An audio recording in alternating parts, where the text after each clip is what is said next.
let people make a free choice. That's what free markets mean.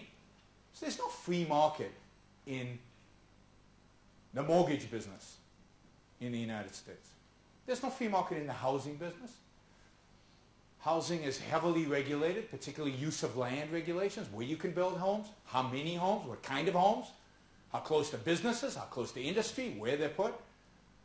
All of that is determined by government. Why the prices of homes in a country like the United States where there's plenty of land, why do they go up?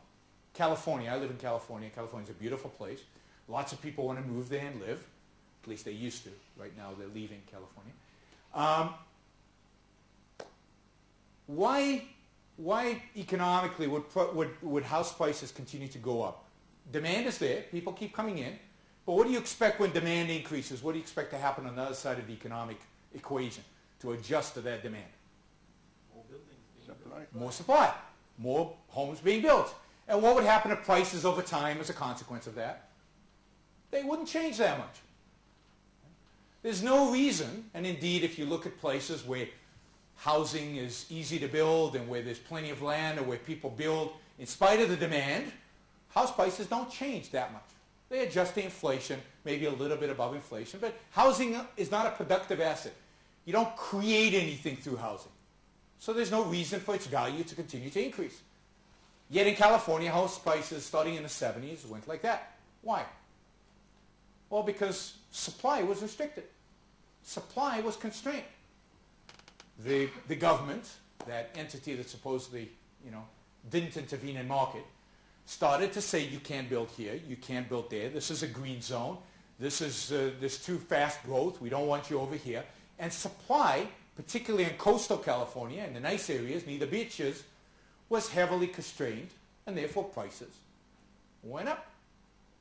And that became only more and more intense over the decades. So housing's not free market. Mortgages are not free market. What about banks? Everybody talks about, oh, those evil bankers. Right?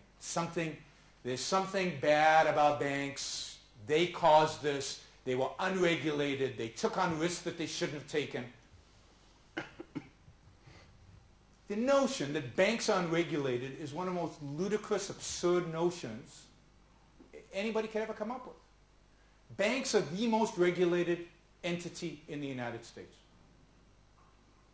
I assume that you get similar regulations in Israel, but in the United States it's to a point where you've got at least 5 regulatory agencies regulating each bank. Different people regulating.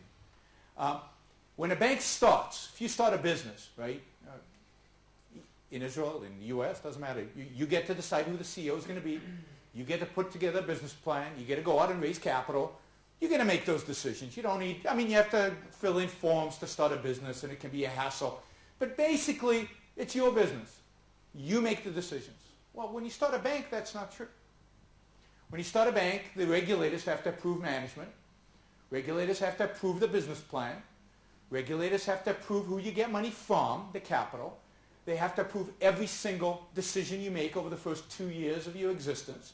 And then they have to approve every major decision you make from there on. Bankers live in the, regulators live in the offices of the big banks.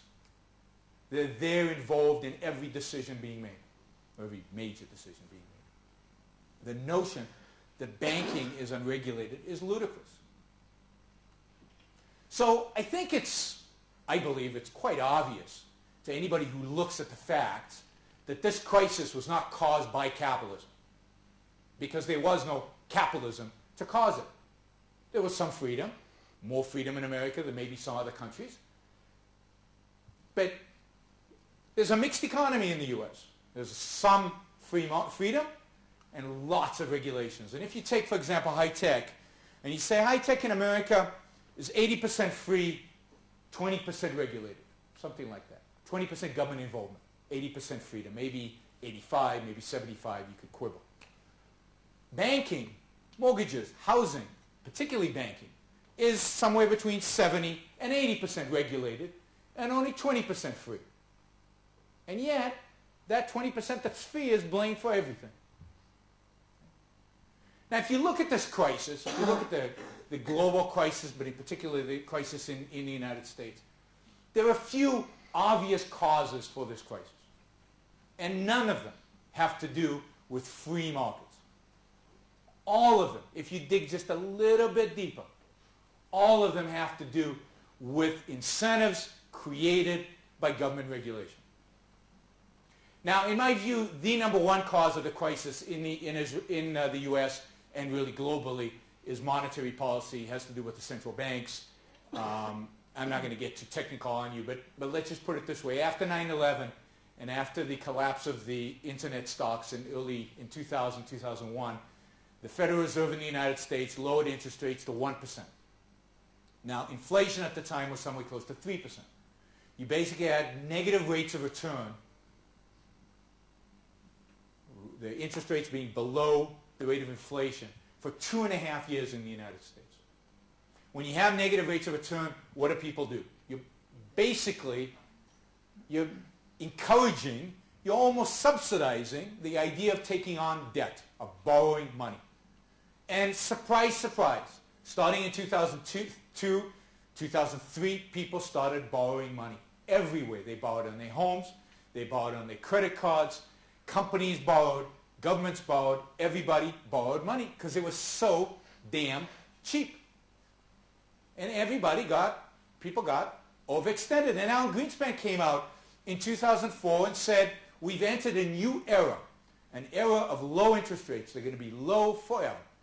So don't worry. He even encouraged people to take what's called variable rate mortgages over fixed rate mortgages because they make more economic sense, he said. And indeed they do if interest rates stay low forever. Those exact mortgages that caused a lot of the housing problems.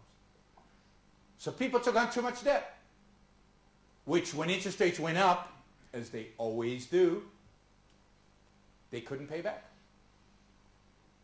The entire U.S. economy is over-leveraged. That is, there's too much debt, was too much debt in it. I think still is too much debt in it. The debt encouraged and subsidized and funded by the Federal Reserve. So if anybody should get the blame here, it should be the Fed. Add to that, why did all the money go into housing?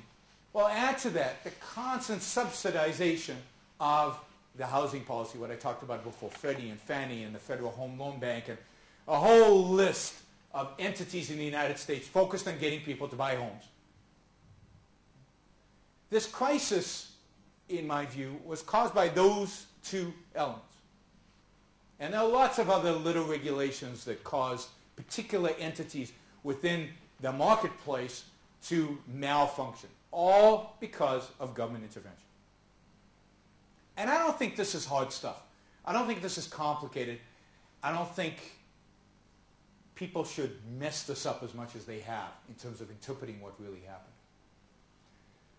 And yet, from the beginning of the crisis, really to this day, almost nobody, there are a few exceptions, but almost nobody has defended capitalism in the U.S.